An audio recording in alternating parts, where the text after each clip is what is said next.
Hey everyone, welcome to Financify, your go-to channel for quick and easy financial guides. In this video, I'll show you how to delete your eToro account using your mobile device. Let's get started. First, open the eToro app on your mobile device and make sure you are logged into your account.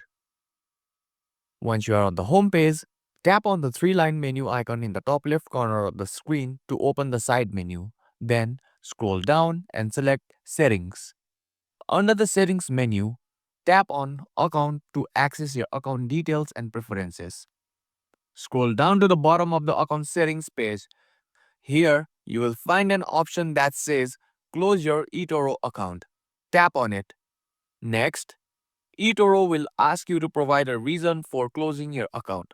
Choose an option or write your reason in the provided space. Once done, tap Continue or Submit.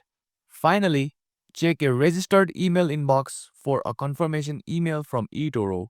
Open the email and follow the instructions to finalize the account closure process. And that's it. Your eToro account will be deleted after processing your request. If this video helped you, make sure to like, comment, and subscribe to Financify for more quick guides like this one.